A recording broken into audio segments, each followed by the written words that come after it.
Hi there, I'm Dr. Gwanya-Mdletye. I am popping on your screen to answer the question, do I really need to see a psychiatrist? When I've been asked this question, it's generally been because, you find it confusing, maybe anxiety-provoking. A lot of people tell me that before seeing me or ahead of seeing me, they've asked myself, are things really that bad that I need to see a shrink, that I need to see a professional? So I thought it might be interesting, it might be helpful to make this video. Now, what are some of the barriers that lead to people asking themselves this question when they're at a crossroads about their mental health? I know that sometimes we have our own misconceptions about what a psychiatrist does. We've seen things either on the media or misrepresented views of what kind of a person needs to see a mental health professional. So some of these can feed into your ideas when you are told that you need to be seen by a psychiatrist. Sometimes it's being unsure of what the role of a psychiatrist is. I know that a lot of the information about the role of mental health professionals, can be a bit unclear.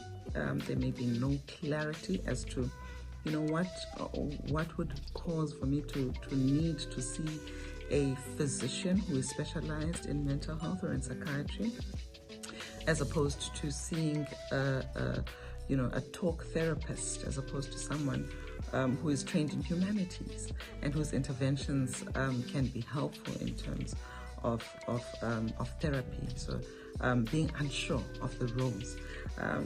Sometimes we minimize our own struggles. Sometimes we think, things are not so bad. I'm struggling, can't get up, don't want to get out of bed, but hey, maybe I'm just being lazy. And you just keep plodding along without realizing that something is desperately amiss. Sometimes it's a knowledge gap, not knowing the limits of the resources that you have reached out to help you to deal with your struggles. Whether you're talking to someone, whether you have friends, that are supporting you, that are maybe praying with you, or maybe even you are seeing a therapist and you think, surely I don't need anything else beyond that. So it could be a knowledge gap. And sometimes it's even just ambivalence, that feeling a bit stuck. And some of the mental health conditions that we treat come with ambivalence as part of the package, right? So these are some of the barriers that might cause for you to be asking yourself, do I really need to see a psychiatrist? I want to clarify that this video is by no means a consultation, that this is just purely information sharing. It's not medical advice, and if you're unsure of anything, please do go and talk to your primary health provider, to your doctor. And if you need a psychiatrist, that's definitely whom you need to be seeing.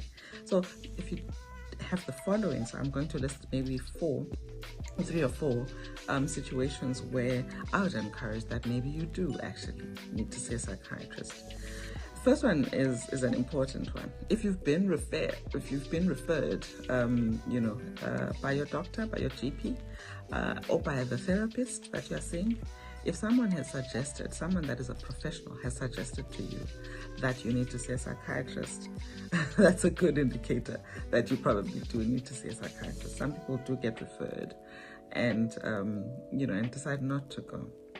So I would suggest that if you've been referred, go ahead and make that appointment and see the psychiatrist to whom you've been referred. The second one is interesting. My thought around sleep is that it is a vital sign in mental health. And so the second point is, if you're losing sleep over it,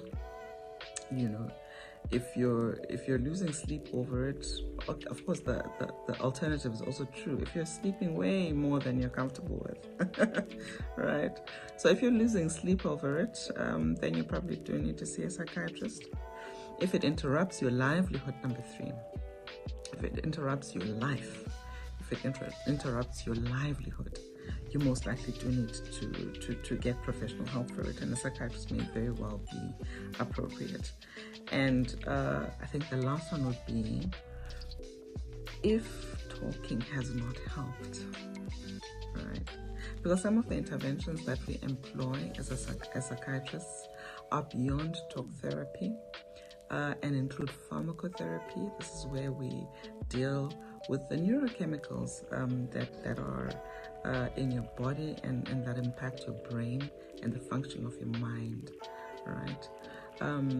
Or other techniques that that deal with that realm or with the function of the mind.